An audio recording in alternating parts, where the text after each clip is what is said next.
Is this the Dr. Ray? What are you asking me? Are all people mentally ill? I have no idea. Boy, you hit the nail right on the head there. Now, why would I say something so dumb? I'm not sure what you're talking about. I don't remember what I said. You're always contagious, by the way. Am I really that awful? I don't care. I'm not concerned with that stuff. And I guess that's true, but doggone. As usual, you're doing all the talking. Well, are you better than God? No way. I'm going to give you some bad news. You got a problem. I just wanted to call and get some wise advice, hopefully. Now, from the studios of Living Bread Radio Network in Canton, Ohio, the hometown of Mother Angelica, here's Dr. Ray.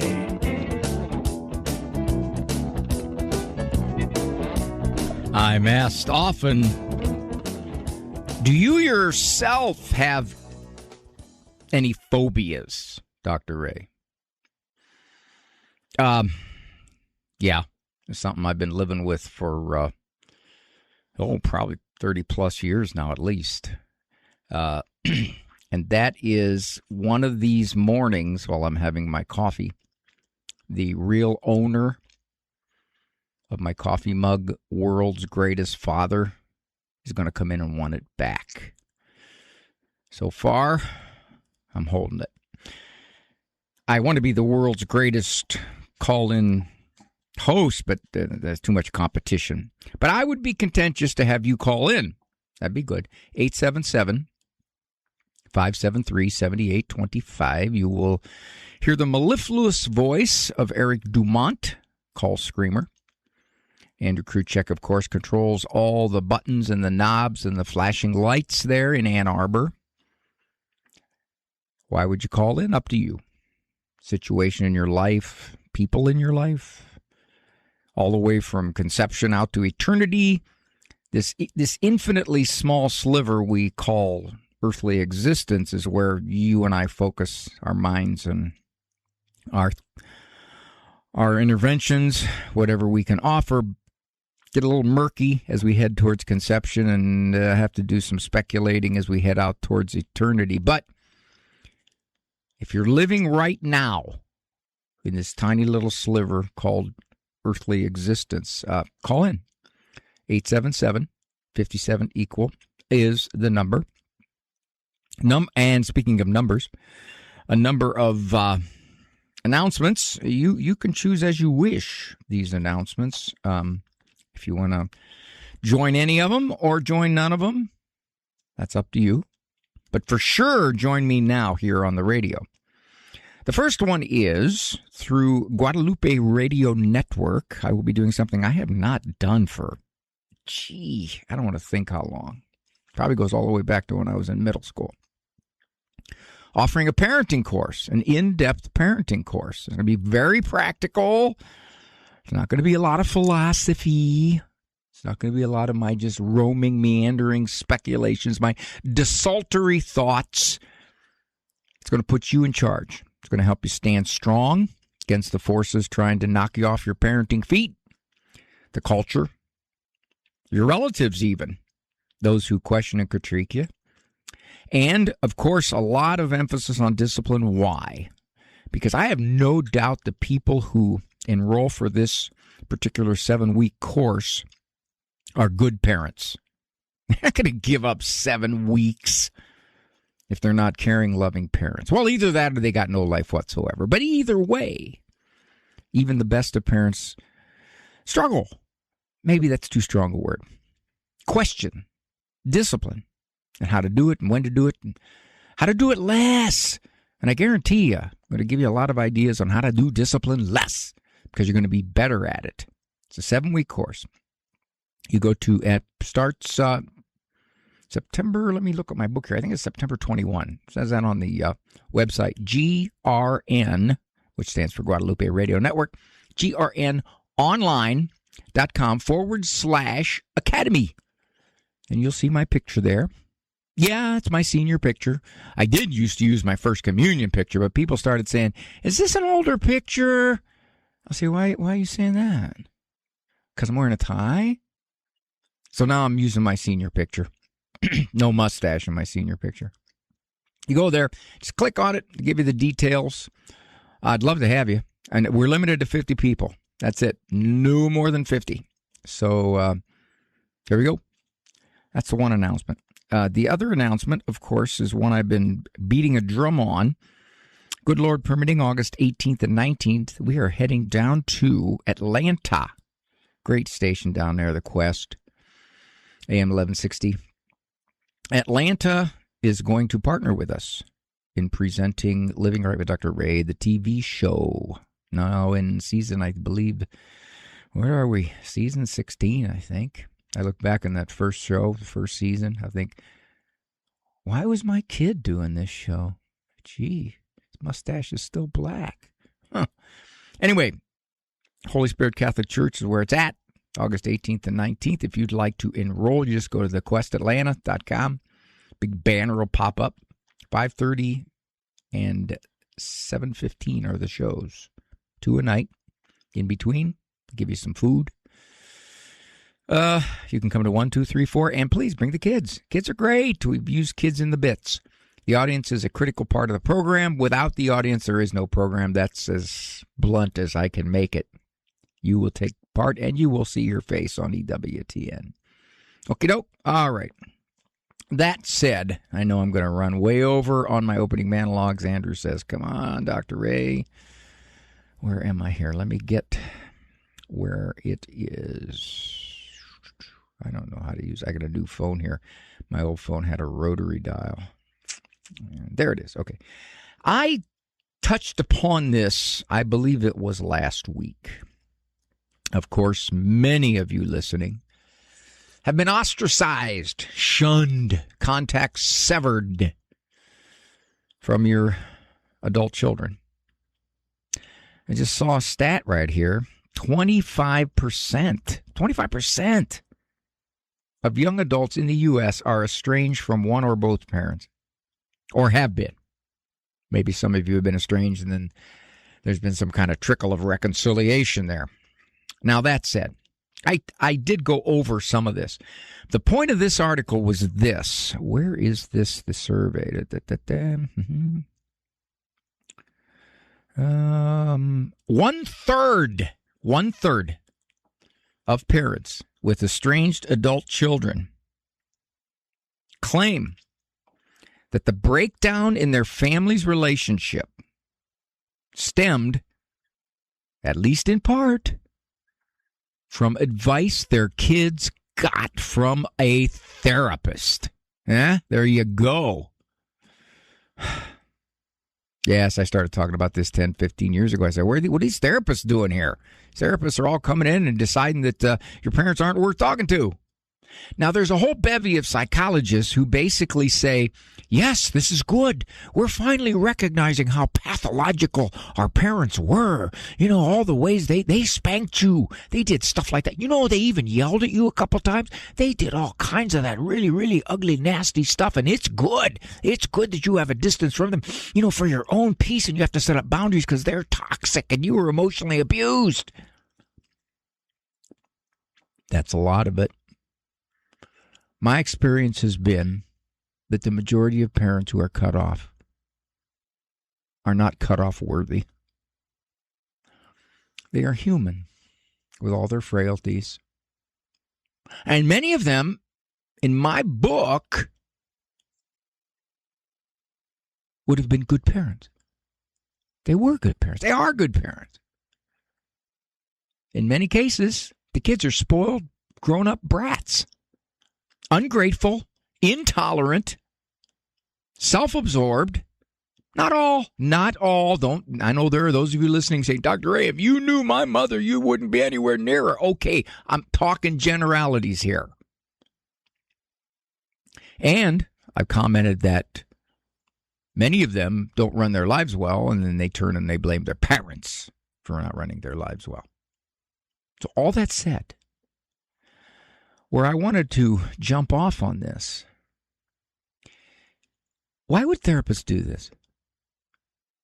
What is it about modern talk therapy that so many therapists lean toward this. You got to distance yourself from your parents. You got to set boundaries. And if they nudge on those boundaries, well, you just got to cut them off. Why? Well, part of it is, unfortunately, there's a tendency among therapists, me too, to believe everything the person tells you and to be empathic and supportive. So if somebody's complaining about how difficult their mother or their father is, then, gee, they don't sound like they're reasonable. That you can hope to, in the short term anyway, get along with them. Maybe you ought to consider for your own peace, backing away. Okay, that's one. Any good therapist knows what they're hearing is in some level subjective. It's just we're all like that. We all see it through our lens. And I'm not saying it's badly warped. I'm just simply saying, there just could be some things being left out here. All right, that's one. Two, therapists focus heavily on the peace, contentment, and adjustment of the client. So that if you're telling me you cannot be adjusted, you cannot be at peace or content when you have a parent in your life, well, then I'm going to tell you, maybe you choose peace and contentment as you see it over a relationship with your mother. Also, many therapists are not religious. They don't come from a religious perspective. They're very, very secular. And therefore, there's no real reason to, quote, honor thy father and mother or to attempt to be charitable or forgiving or tolerant. Why? If my adjustment depends upon you being out of my life, well, then that's too bad, so sad. And that's how a lot of therapists work. So, those factors are all at play. I noticed the phenomenon a long time ago, and it seems to have gained momentum. Therapists will say things like, you were emotionally abused. Boy, what a broad term that is. What? Did you get spanked? Did you get yelled at? Did you get sat in the corner too long? What is this? Emotionally abused. Did you not get a cell phone until you were 15? What is it? All too often, emotionally abused means, well, I was mistreated, or I didn't like the way I was treated, and my emotions were aroused and they were played upon, and that's it. I was emotionally abused. What a malleable phrase.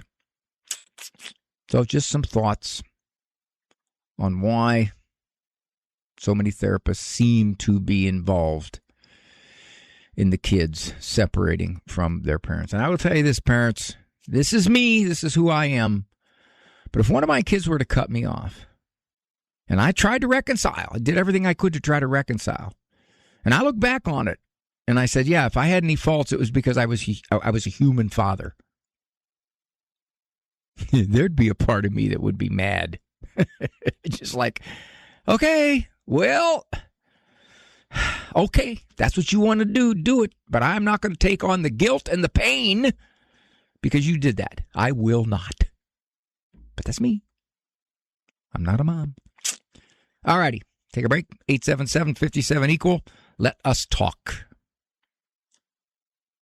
The Wine Palace in Livonia is a proud sponsor of Ave Maria Radio. The Wine Palace is a family-owned business for over 60 years where customers come in for a great service. The 9,000 square foot store includes a humidor, specialty wine room, and a rare and collectible spirits room. We have the largest selection of spirits in the state at the most competitive prices. Ask for one of the brothers, Cliff or Kelly, and thank them for their strong support of Catholic Radio. Delivery is available. Please visit the Wine Palace at I-96 in Middlebelt or at winepalacemi.com.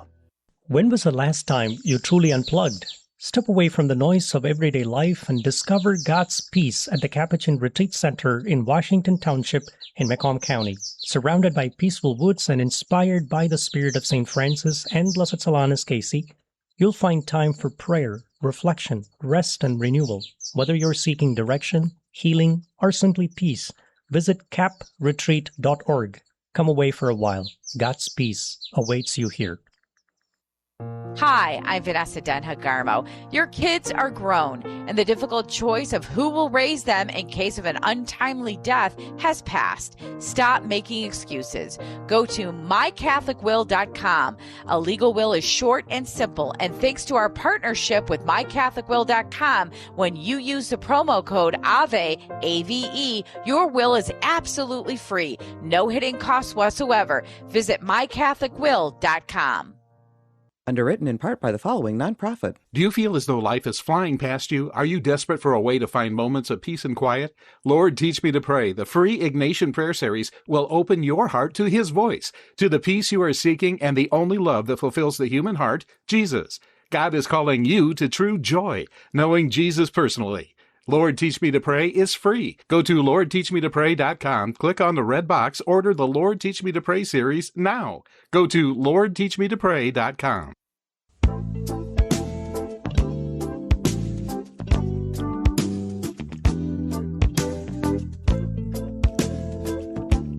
Usually I protect my son, and I tell him what the monologue is about, so he puts it up, and Andrew puts it up too. But I forget to take off the talk to text. So Eric Dumont asked me a question about mowing my lawn, how long it takes. And I noted it again. I forgot to take the talk to text things off. There it is. So this is the third time just now I'm recording myself. All right, let's talk to Teresa. Hi, Teresa. Hi, Dr. Frey. How are you? Yeah, nothing gaining on me. I've talked to you before a few times, but now I've got something new to talk You always about. come up with something new here, Teresa. Yeah. Anyways, here it goes. Now I am taking the older grandson, which, still elementary school, to therapy. And yesterday, the therapist asked me, how's the discipline in the home? Well, what do you know? Wait a minute. Stop right there. What do you know? A therapist actually looking into what's going on with the discipline as opposed to just dealing with an 8-year-old. Okay, got it. All right, go ahead. And I said, I guess they don't want to upset the children. They don't want to have stress in the house. So basically, these two underage, and I love them, believe me, I do. They run the house. They can get in the refrigerator, pull whatever they want out. They eat. They jump up. They got the sticky hands. And when they're at my house, they're at Grandma's house, it's like I'm constantly telling them, no, no, no, no. And, they will be defiant with me. And I try to teach them, hey, you are a child. I am an adult. It's like they don't have respect. It's very difficult. Teresa, listen. I know it's everywhere. You're going to have to shut your mouth with them because unless you have any discipline leverage, all you're doing is just nagging them and losing your authority. How old are they? 7 and 4.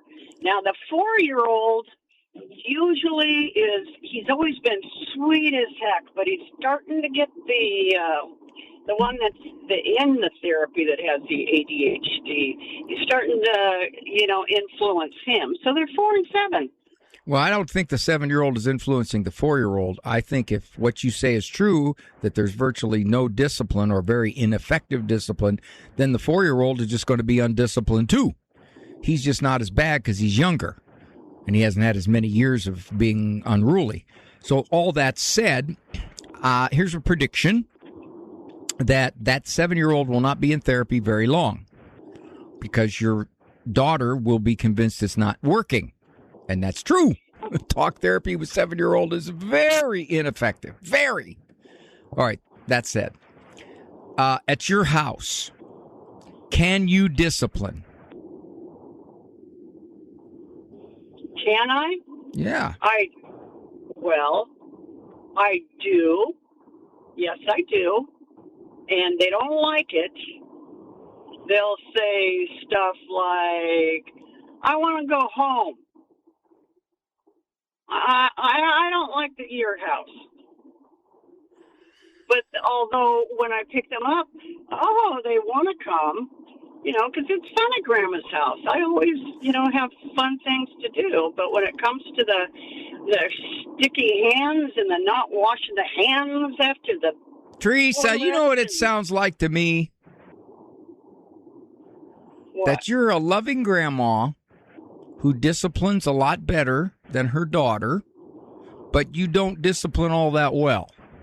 Now, the reason I say that is because about 20 sentences ago you said, I tell them no, I tell them don't do that, I tell them stop, I tell them... And it sounds like all you're doing is yapping at them most of the time.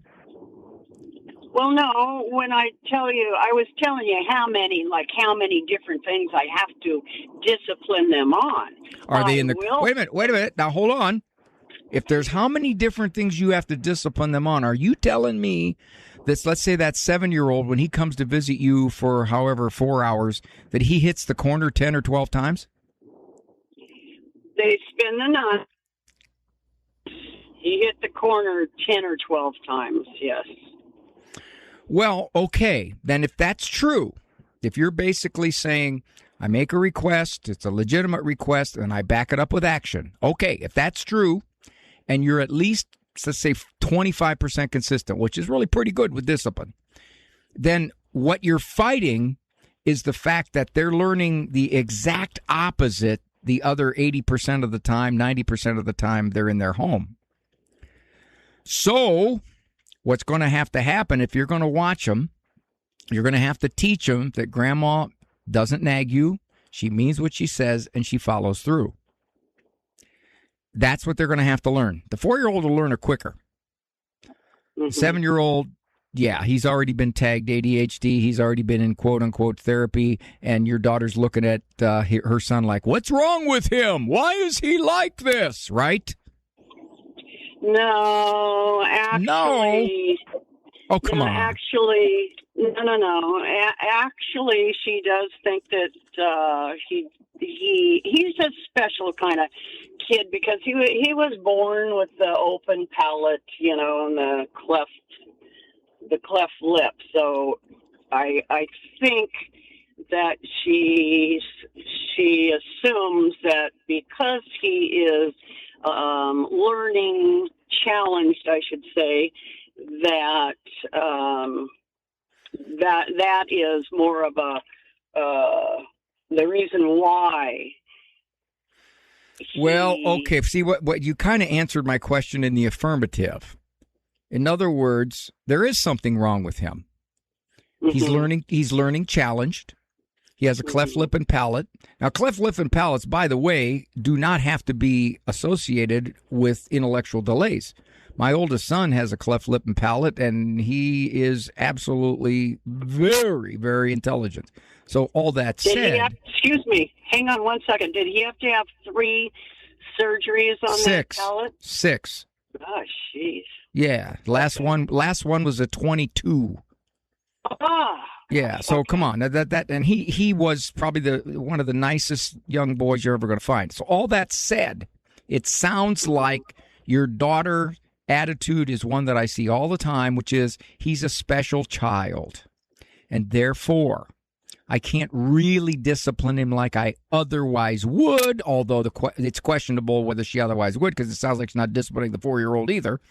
So given that, whatever is holding her hand back, if you're going to babysit those kids, you're going to have to be, sadly, not always a good time grandma. You're going to have to say, I got to get control so I can enjoy them and they can enjoy me. And they'll learn your speed limit. If they don't, what's going to happen, Teresa? At age 11, you're going to say, I don't want them over here anymore. All right, dear. I got to go. That's the music that says Ray leave. Thank you for calling, Teresa. 877-57-EQUAL. That is the number. We got lines open. It's halfway through the program already because I've been rambling on. Lord, I was born a rambling man. Who was the group that did that? I forget. I remember the words of the song, though. All Brothers.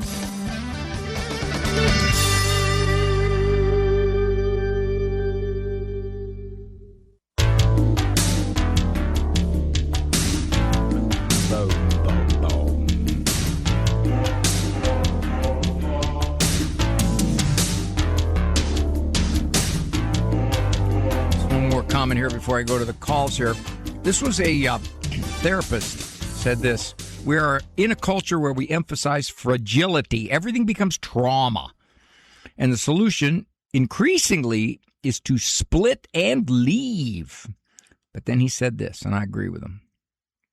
It should be the tragic exception that you cut off a parent or loved one, not business as usual in therapy. Somebody comes to me in therapy, and commonly, there are difficulties with the parents. The young adults, the adults are looking at the parents, and they're describing a personal just difficult. And I will do my best to help them deal with that person. And there's usually things they can do to not be so frustrated, so distressed, so anxious in that person's presence. So that's the focus I'm going to take. And many of the people who come in my office are Christians. Okay.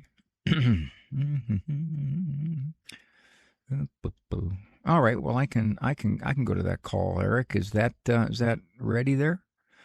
Well, let me preface before I go to Cindy. It is not, but here's why I qualified it, Cindy, because there are certain developmental or genetically related broader conditions that also would include a cleft lip and palate. Okay, so Cindy's going to correct me after I corrected myself. Hi, Cindy. Hi, Dr. Ray. I was just calling to piggyback on what you said to your previous caller, that I, too, have a son who was born with a cleft lip and palate. Mm-hmm. He's an adult, and that learning disabilities do not necessarily accompany cleft lip and palate.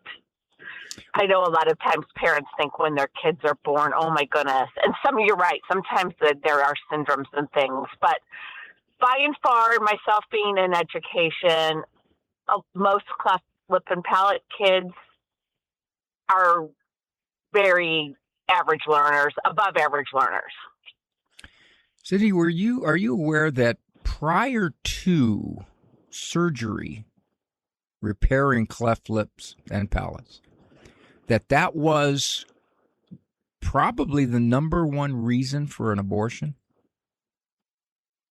No, I actually did not know that. Yeah, it was. Now the number one is probably Down syndrome.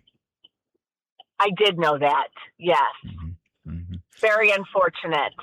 Yeah, it is. And my son, who was born with a significant cleft of the lip and palate, not double, single, but people don't understand. People think that the lip itself is the problem. No, the cleft is the problem.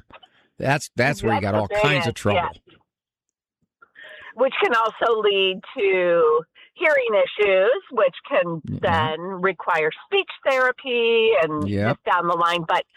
But those kids, other than having to, most of them, I don't mean all of them, but most of them, other than having to go through the surgeries and things, they are very typical children, and of course grow up to be very typical adults doing the same thing, getting married, having jobs, having kids.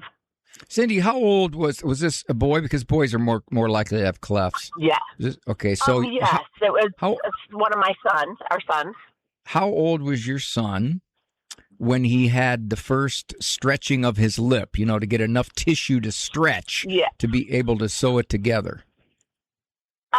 His first surgery was at the age of 3 months old. Did you have to do what we did? Of course, they splinted his arms so that he couldn't touch his mouth. And then my wife and I would lay on the floor in the front room. We slept around him because the poor little guy had to sleep basically on his back with his arms stretched out. Yes. We would take the splints off. Oh, I don't know. I don't remember. He's 30 years old now, but probably about 4 times a day. And one of us would have to sit right there with him so that he could exercise his arms and move his arms. And then, you know, we'd have to put the splints back on. And then he had his palate repair at 13 months old and a lip refinement. Did you have to do a pharyngeal flap? Oh, that sounds familiar, and I don't remember. It's been so long ago. Okay. He also had to have surgery when he was in 5th grade, a bone graft. Yeah, my son too. Yep, my son too. Mm-hmm. Yeah, he was about 9. At the age of, yeah, right. I will tell you, though, he has a very high resistance to pain as an adult, and even as a child. I don't know if it played into that or not. Well, I think Teresa was saying that her daughter looked at what her son had to go through with this, and it's the old, he's a special child, so therefore I can't really discipline him too. There's so much, you see that as an educator, there's so much of that out there. Oh, yes. So much of that out there, and my response in this particular, with my own situation, is he was not, quote, any more special than my other 3 kids. You know, he happened to be born with the very correctable birth defect, but he was just like all the others. Parents do get sometimes hung up on that. Prior to the last, I'd say probably 50 years of skillful surgery to repair, this was something that, and even now, I give to something called Smile Train. Are you familiar with them? Did you say Smile Train? Yes. No, I am not. There's some other ones that I am a little bit more familiar with, but not that one.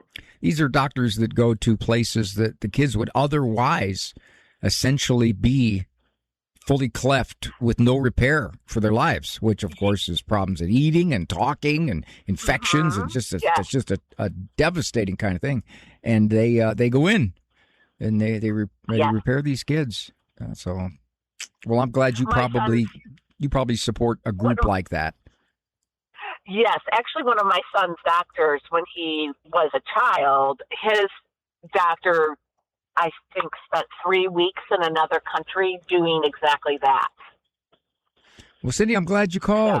So glad you called. Oh, well, thank you. I just wanted to reassure Grandma that, yes, I am aware that there are specific cases where there are syndromes and things that present with learning disabilities and things, but many of the kids are just average kids, but they happen to be born with this. And you know what? Of all things, thank goodness that's all it is. There you go. Thanks, Cindy.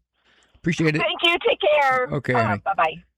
Bye-bye. 877-573-7825. 877-57-EQUAL. That is the number to call to get onto the program. I love talking to ya. Do you love listening to me? I'm not insecure. Am I? Do you think I'm insecure? Hope you don't think that.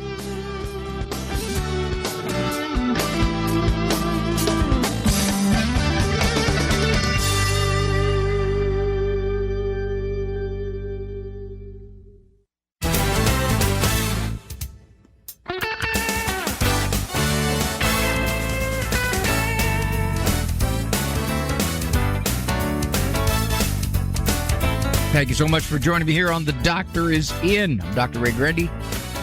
Monday through Friday. Program is a co-production of the EWTN Global Catholic Radio Network and Ave Maria Radio Communications with my compadres Eric Dumont and Andrew Kruchek. Got a spotlight, another great EWTN radio affiliate anniversary. Oh, I'll tell you what, this is a wonderful station. St. Gabriel Radio, Columbus and Portsmouth. See, it's spelled Portsmouth, but I, being an Ohioan, know that it is Portsmouth, Ohio, for 21 years. Bill Messerly is a class act, an enormously competent guy. They, about 3-4 years ago, I believe it was, co-sponsored us down there in Columbus, the Living Right with Dr. A TV show. And they turned out a whole bunch of folks. So St. Gabriel Radio, 21 years. Very, very cool. And Bill, I have no problems understanding why that station is the success that it is. All right, I was looking at this article. Oh, come here, you. My phone just decides it lasts about 20 seconds, and I don't know how to make it last longer. As I was looking at the article that said 1/3 of parents say that their kids being in therapy was a factor in them cutting them off, there was a related article that said psychologists, agree. In other words, yeah, you should cut them off. All right. This was a survey. It's got to be a survey. It's not a study. They call it a study. It's a survey. 25% of Gen Z now blame their parents for their physical and mental health problems. I could see him saying, okay, I got some struggles with all these mental health issues. Physical? I broke a bone when I was 31 playing flag football. It's my mom's fault. All right, keeps disappearing here. All right. 17% say the reason they struggle in relationships is their parents, and 15% fault their parents for their low motivation. And this is something I observed in a previous monologue, which is those kids, well, those young adults who run their lives poorly. And my experience is there's a direct relationship. The more poorly you run it, the more you blame your parents.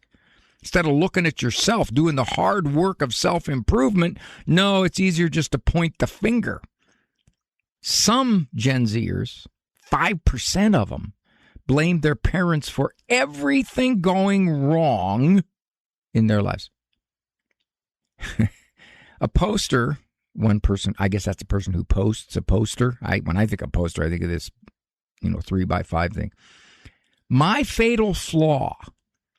My own parents failed me. And I think everyone is going to fail me. Okay, that's the victim mentality. Somebody on TikTok posted that. Here's another one. If I ever go mentally insane, now insane is a legal term, but they're misusing it, just know it's my mom's fault. Another one said this. 90% of the problems in your life are because of your parents, I promise you. See, these are discontented human beings who are running their lives very badly. And maybe, well, not maybe, for sure, in a percentage of cases, they didn't have great parents. I got that part.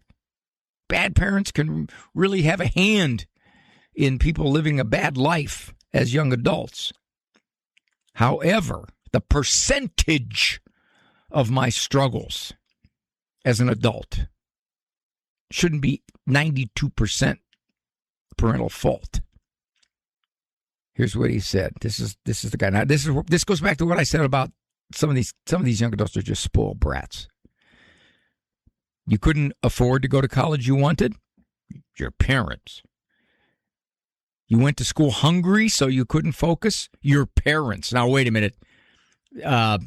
Very few kids, well, let me rephrase this. I don't know how he's talking about going to school hungry, but who knows what his situation was. You came from a toxic, there's the word, household, so toxic. It's all you know, your parents. Experts say, I always love when they say that, experts say that blame can be a useful pit stop on the highway to healing, while also reminding that it cannot be the ultimate destination. In other words, what they're saying is, if you're going to get better, you got to find somebody to blame. How about blaming yourself? How about saying that as bad as I think it was, I'm a big person now. I can do things untethered from some of the things that I think set me on this direction. Well, here's a therapist says this. Blame tells you where the wound is. It doesn't close it. No, blame doesn't tell you where the wound is. Blame tells you where you're pointing to where the wound is. It could be or it could not be there. The wound could be your perception. Okay. She says, again, this is a licensed clinical social worker.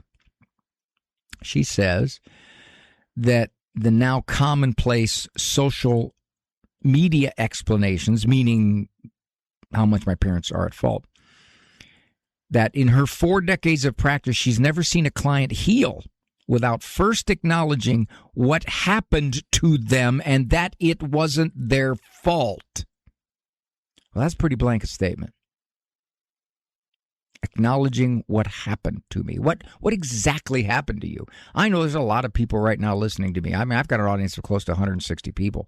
And I know some of you are listening to me thinking to yourself, I did everything I could. I tried to be the best parent I could be. Yeah, I had my faults and failings, but for heaven's sake, I'm human. And you're thinking to yourself, my daughter has to acknowledge what I did. What did I do? And it wasn't her fault that she is this way. Oh boy. Let me see if they say anything.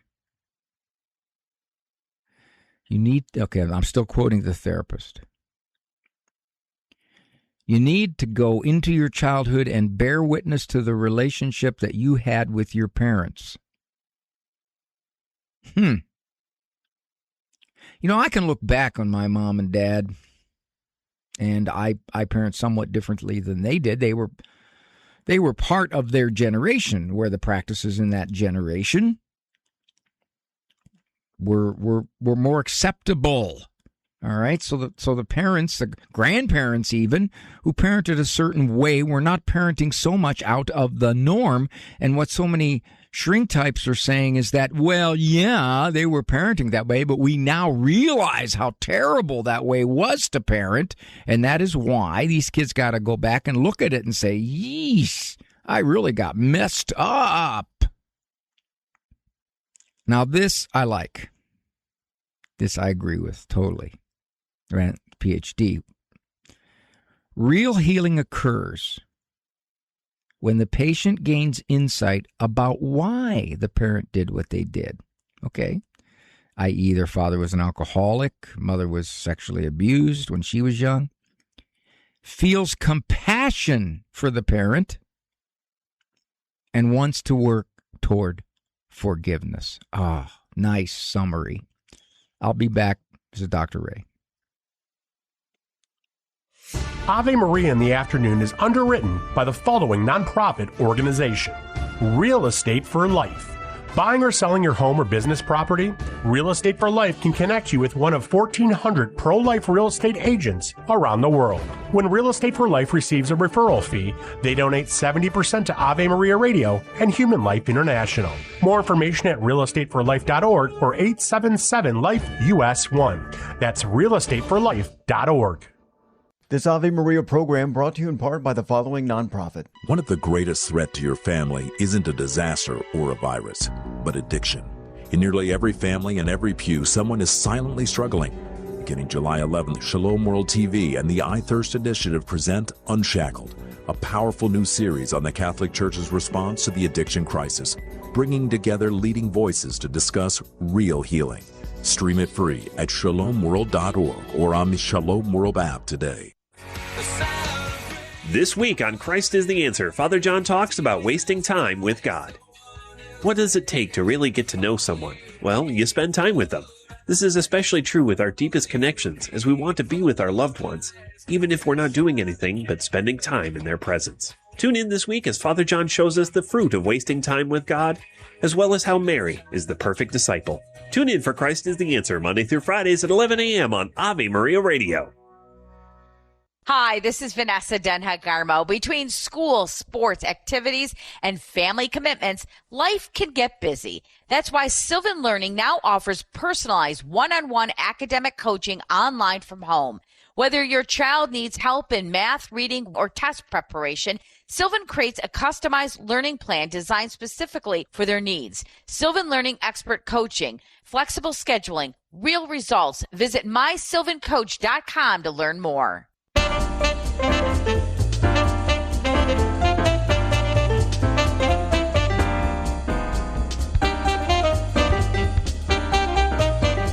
Let me close this up. Interestingly enough, in a previous study that I was, previous survey that I was talking about found that 1 out of 3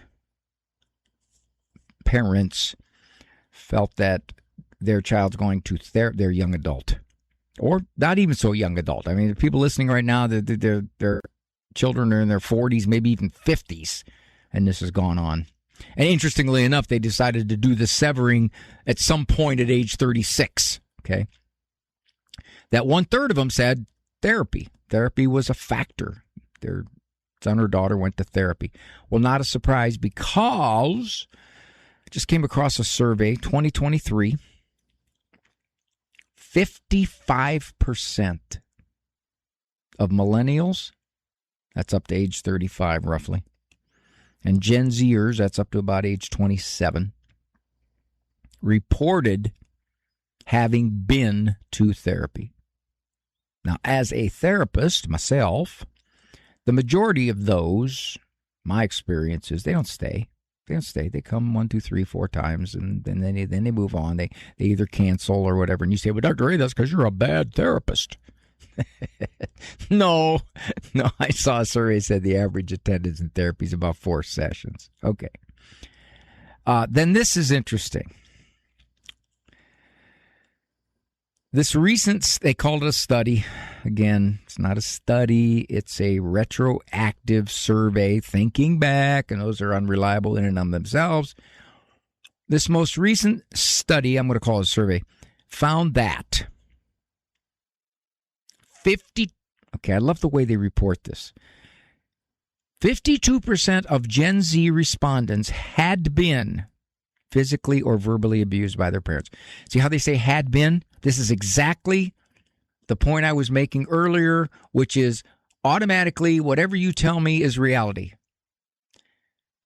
They probably should have said reported having been physically or verbally abused. Now, interestingly enough, physical abuse, okay, how do we define that? Well, I know a lot of experts define it as getting a spank. You're spanked, that's physical abuse. That's what they would call that. And verbally abused, and what's that? Yelled at? Nagged? Argued with? Raised voice? See, the words are heavy sounding. Physically or verbally abused. 52. Half of these kids under 27. My parents did this to me. Sounds horrible, doesn't it? Until you break it down. Until you say, well, this was their remembrance, and how accurate it was, it depends. Okay, that's one. Dr. Ray, you're just not believing people. No, I believe a lot. But you have to recognize that so much of it is subjective interpretation. You know, my dad, when I was 16, no, not me, I'm just quoting. My dad, when I was 16, yelled and screamed at me and argued all the time with me. Well, maybe that was because you were unruly and disrespectful and you wanted to do what you wanted to do, and him being human, he got frustrated. There's so much of that. There's so much of, I was okay. I didn't push my parents to the limit. And then to say physically or verbally abused. Abused now. Abused. You see how stretchy that word is? Abused. When I think of abused, I'm thinking some harsh stuff. I'm thinking screaming, put downs, name calling, and reiteratingly so. Otherwise, it's just nasty. Not just, it's nastiness or mistreatment of a various level. And physically, as I said, the experts as a group lump any kind of corporal punishment under the umbrella of physical abuse. They do. So when we say, as a Gen Zer, half of us, I'm not Gen Z. No, I'm 8 years older than that. Oh, okay, well, maybe a little more, but half of Gen Zers say we were physically or verbally abused. Well, what all does that mean? As the shrinks would say, you got to operationally define it. Enough said. Enough said. I've been verbally pounding you enough. I'm Dr. Ray. Program is The Doctor Is In. Doctor Is In is out. Thank you for joining me here. As I said, go to thequestatlanta.com if you'd like to be part of Living Right with Dr. Ray, the TV show. TV show, it's August 18th and 19th. If you go there, you'll find out the times of the show, the dates, 18th and 19th, and Holy Spirit Catholic Church. So delighted to have you in the audience. We'd like to build up the numbers to at least 100 per show. Can we do that? Well, some of you big homeschooling families, 2 of you, bring your 11 kids. That'll do it. Walk with God.